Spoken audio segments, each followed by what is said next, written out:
Hey everyone, how y'all doing? um, I know I haven't made a video in a while, and well, I've been struggling trying to find something to make a video about. But I've noticed here lately a hot subject that a lot of people are asking questions about is relationships between, say, an American and a Filipina, specifically age gap relationships. So I figured I'd kind of weigh in, give my 2 cents. Don't mind me, I'm hiding from the kids right now before I start cooking dinner. Um, but the way I see it, any relationship, no matter who it's between, doesn't matter, you know, any two people in the world, if they're going to be in a relationship together, to me, I'm somewhat of a mechanical guy. Anyone who knows me knows that. But I see a relationship as being like a car engine.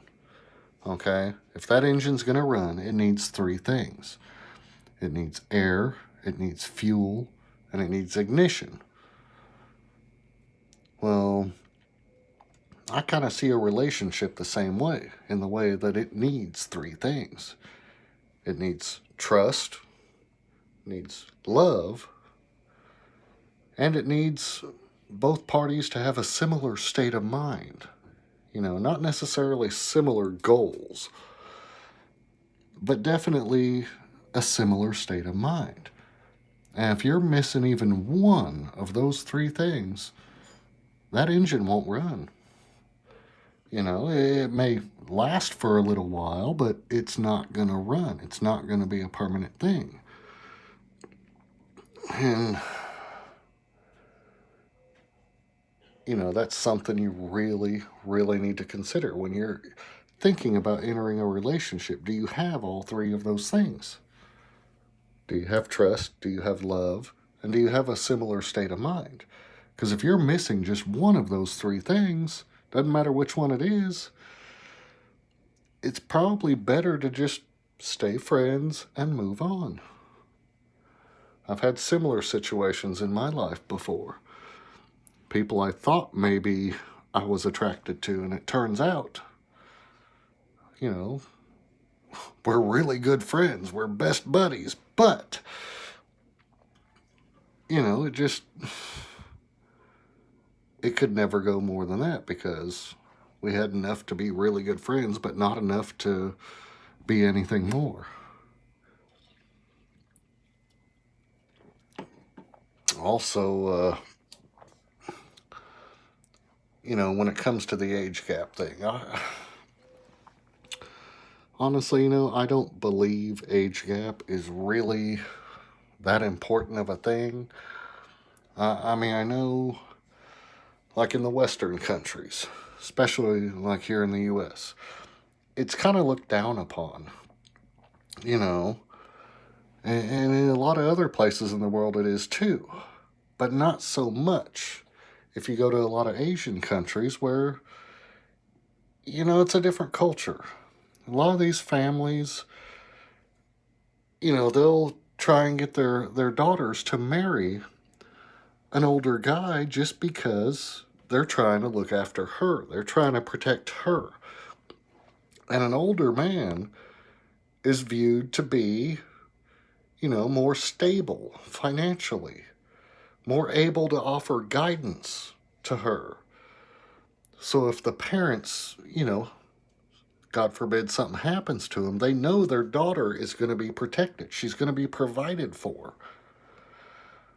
And that's where that whole thing started, God knows how long ago, probably hundreds of years ago, but, it does have a basis in reality. It does have a common sense to it. Of course, in today's world, it's not always necessarily, doesn't necessarily fit today's world, but I can understand where it comes from. And, it's all about taking care of your kids. no matter what culture you're in, no matter where you're from. It's all about taking care of your kids, making sure they're prepared for the world. And, in Asia, that's the solution they came up with a long time ago. And in today's world, they don't really follow that a whole lot. I mean, it still happens, and there are people that look down on it, but it's not as big of a deal as it would be in other places. I've seen some places, I've got some friends I grew up with that were uh, they were Hindi. I can't remember exactly what country they were from, but there was a couple of girls that went to my high school. They were twins. And their dad would show up to school, and he would always be real friendly when he'd pick them up, and he'd talk to everyone in our group, and just real friendly guy, real outgoing. But we never saw their mom very much. Once in a while, if there was a problem at the school and the dad wasn't available because he was working, then she'd come to see what was going on, meet with the principal, all that kind of stuff. And when she'd come to school, I mean, no one knew what she looked like. She was covered head to toe. The only pieces of skin you could see on her body were her eyes and her hands. And most of her hands were decorated in some kind of really elaborate tattoo. And she really wouldn't talk to anyone except, who she came to talk to. I mean, if we walked by and said, hi, hey, I'm your daughter's friend, or a friend of both your daughters, and, it's nice to see you, nice to meet you, that kind of thing, she would just kind of look at the ground and keep going. Now, I always thought her dad was this awesome guy, or their dad was this awesome guy, because he was always nice to us. But, it wasn't about showing favoritism to boys versus girls. It wasn't about that to him. To him it was a respect thing. It was about respecting women more than he respected himself. When it's just a bunch of other guys around, yeah, cut loose. Whatever. You're talking to another guy. You say whatever's on your mind, completely unfiltered. But with women, you show more respect. If a woman asks you a question, you don't give her a long story to answer her question. You show respect by making it short, sweet, short, simple, and to the point.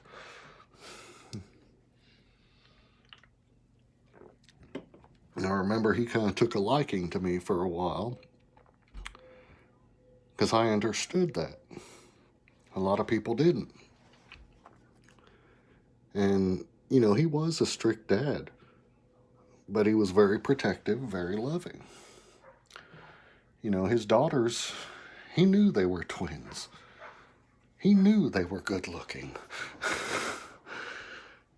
And he knew there'd be a lot of guys after him, so he was on the defensive. He didn't trust anyone. But over time, he kind of learned to trust me. And he knew that I wouldn't do anything to disrespect either him, his girls, or his family. He knew I would look after them. Because, for a long time, they weren't allowed to leave the house unless it was a school event. And honestly, I don't blame him. Now that I have daughters of my own, I know how that is. I know how guys are, So, I don't blame him for that. But what's amazing to me is that he started looking at me like a friend. He started telling his girls, every time they said, oh, there's a party going on this weekend and we want to go. Now, I wouldn't even know about the party, mind you, but I would have one of them come up to me at school or call me and say, hey, there's this party we want to go to. Can you convince our dad to let us go? And I got confused. I'm like, well, why do I have to convince him? You're his daughters. And they just kept saying, no, you don't understand. You're the only guy that he trusts to be with us, to be around us. Because he knows you're not going to try anything. It's like, come on, we're friends. Do us this favor. So, I did.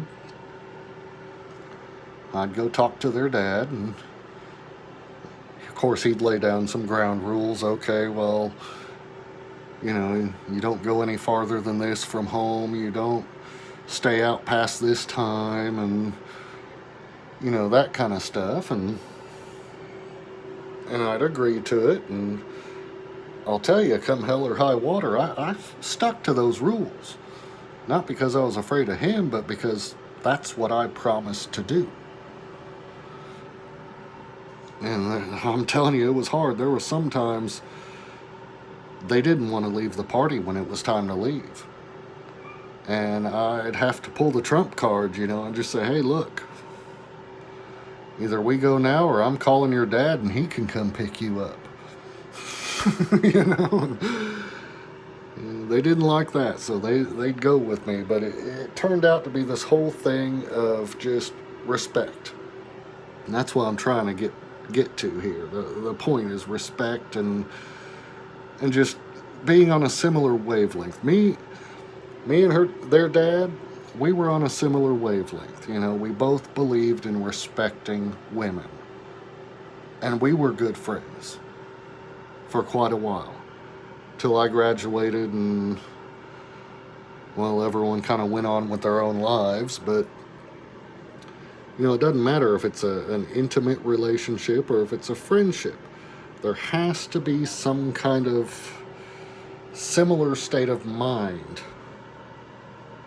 And, how can you expect to marry someone, have kids with them, or spend the rest of your life with them if you don't even understand what they're thinking? If you don't understand what they're feeling? Just because you trust them and you love them does not mean you can be intimate and have a lasting relationship. You really need to have that similar state of mind. But then again, even if you have that, and say you have love, if you don't have the trust, it'll fall apart. Or if you have the state of mind and you have the trust, but you don't have the love, it's going to fall apart. You have to have all three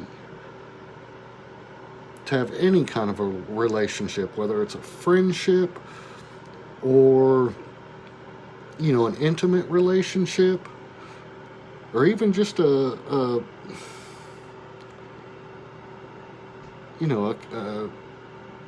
casual respect. I mean, you have to have certain ground rules in place. Now, granted, they're different for each kind of relationship. I realize that. But, if you have all three there, then that's something that's worth looking into. That's something that's worth spending your time on. If you're dating a girl and you notice there's only two of those three things there, well, then you can, kind of play it out a little bit and see if other things develop. But you can't get in a hurry. Sometimes feelings take a long time to develop. I know me at first, when I first started talking to Rose, of course this was back in, I think, 04 or 05. I saw her picture online. I was trying to add friends to my friends list, so I sent her a friend request, and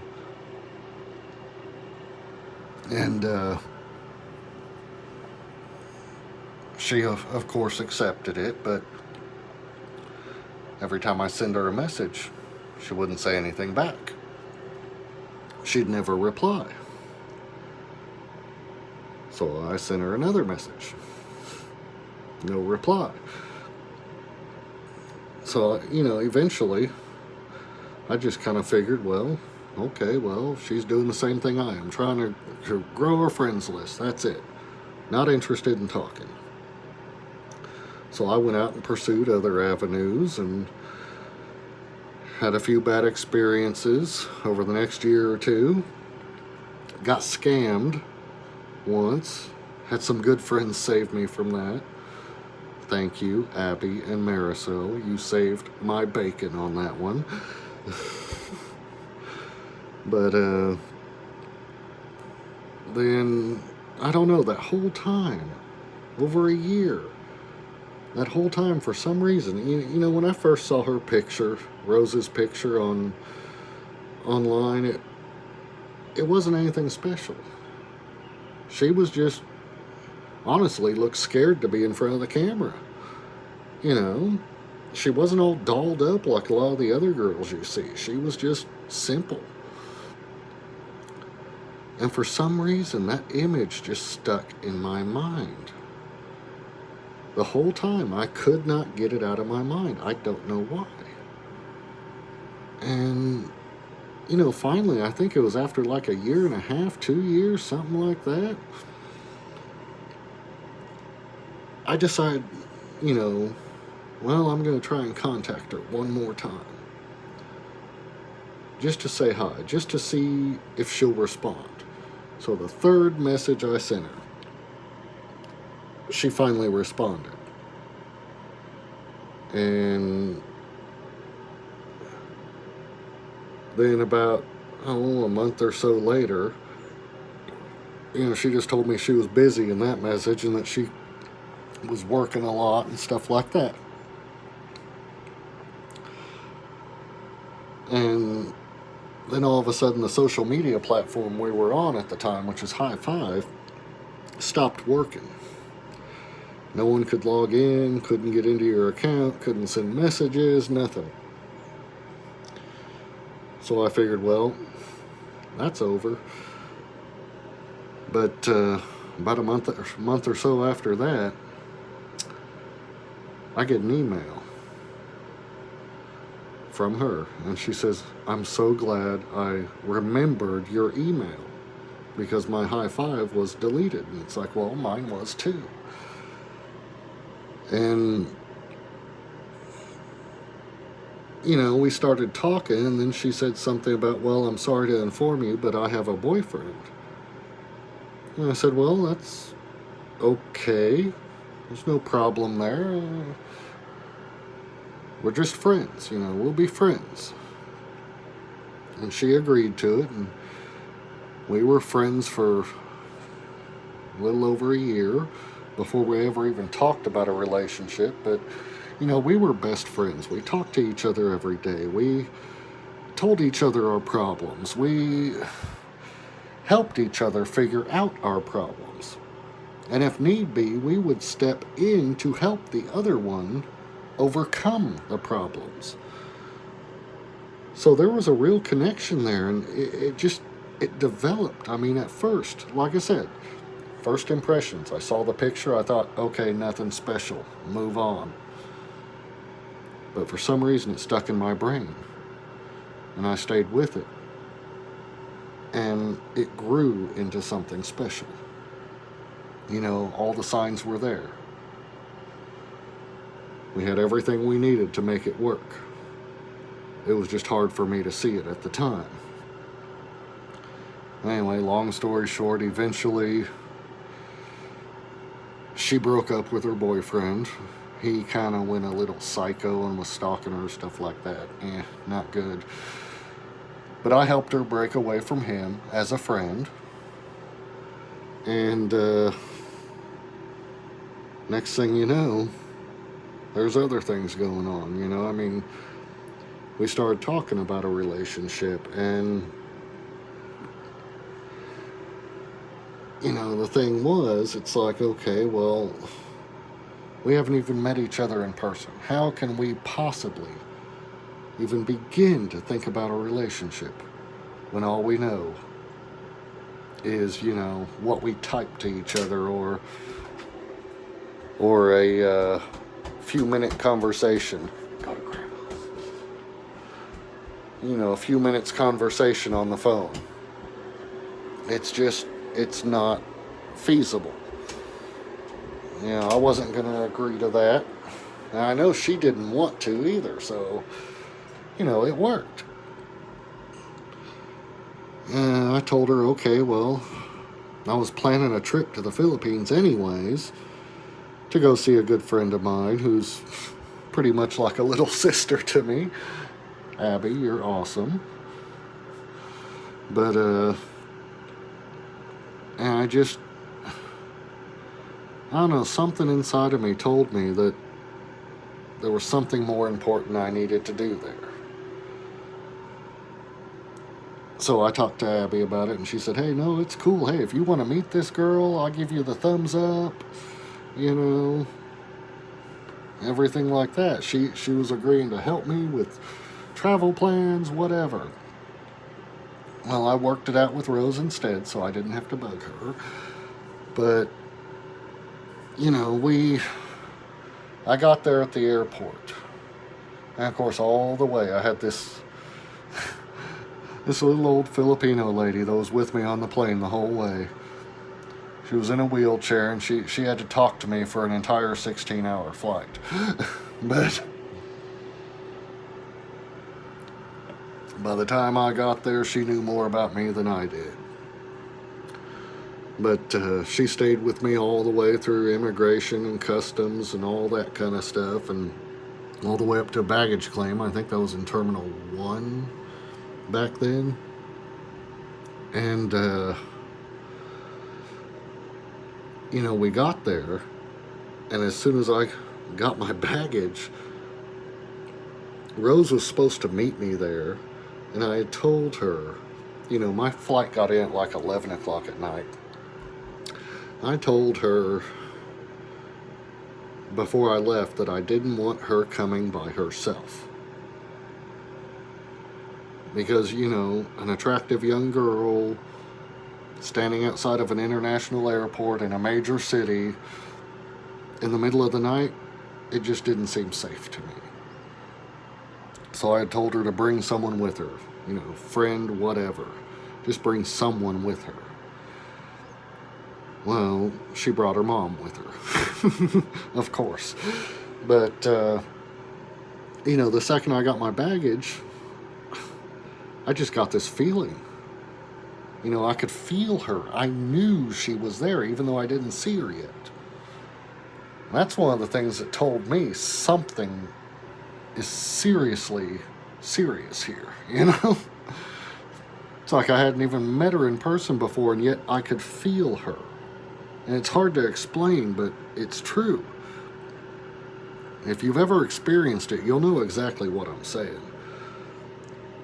But I looked up, there was a guy helping me with my bags, and he says, sir, can I, you know, help you find who you're looking for?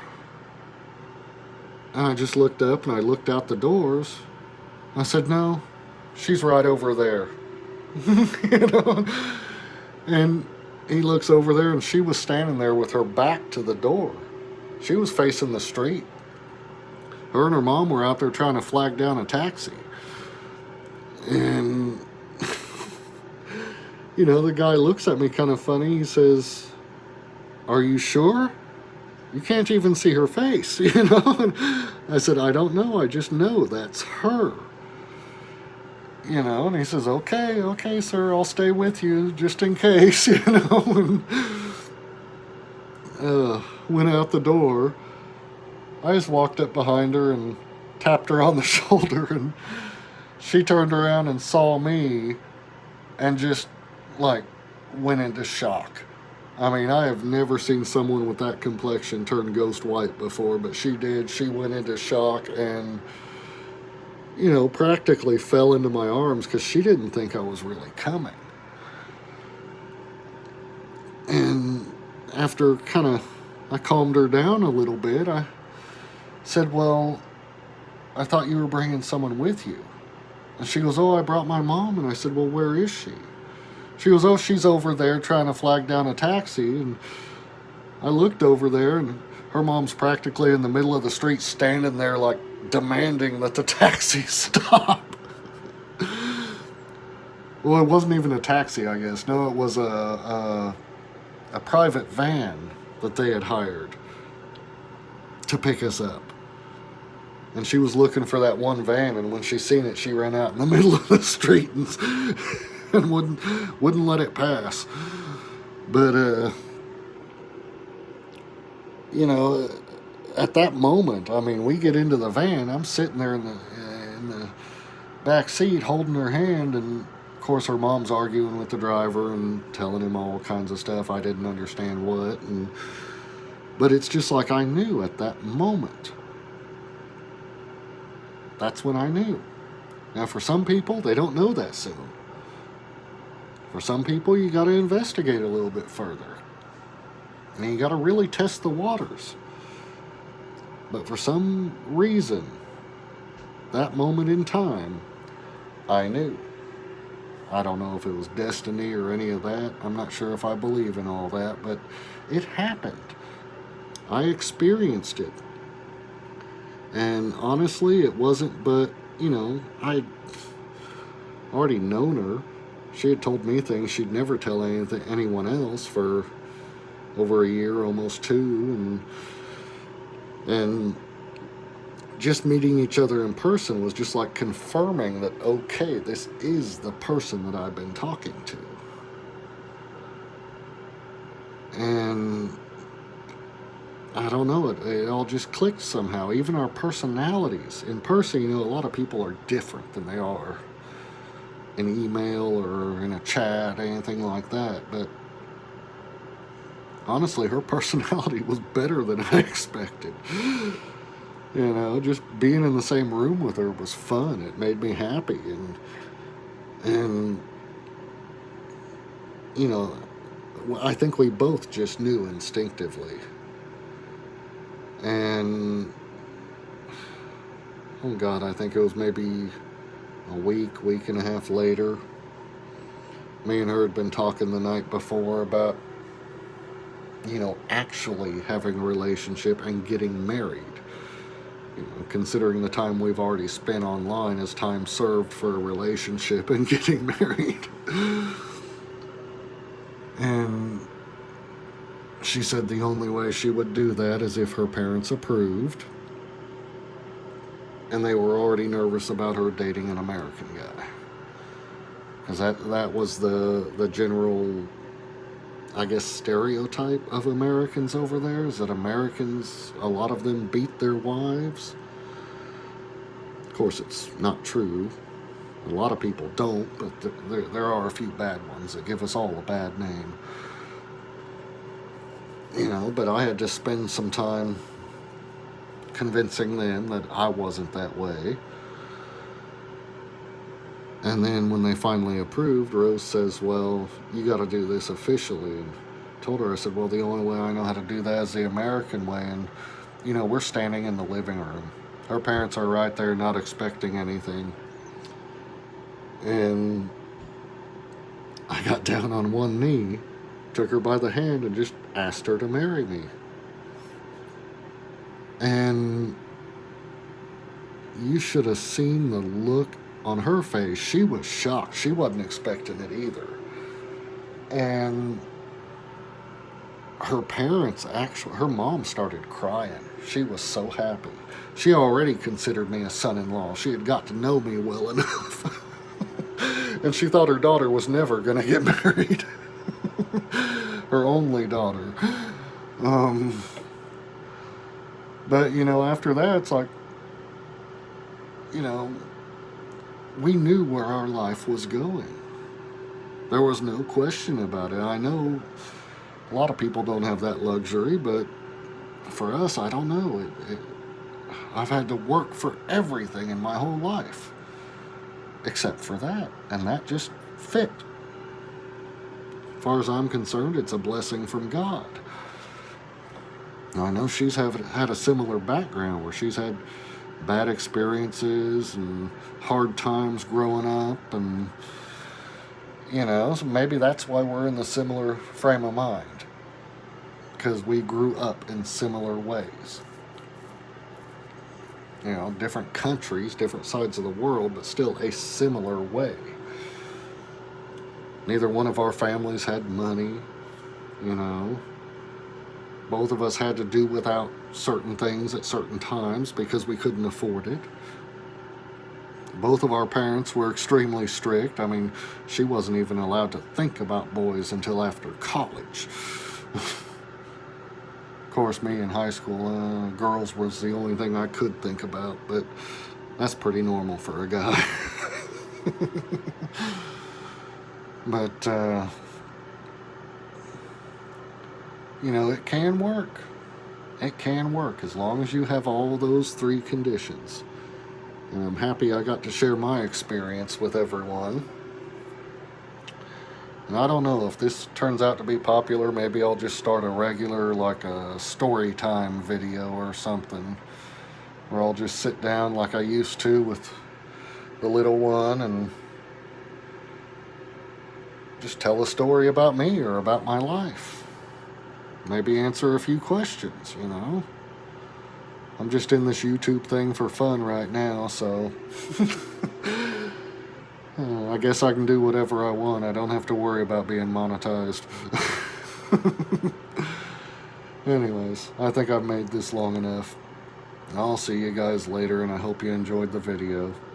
Hope you stayed awake through it all. Bye.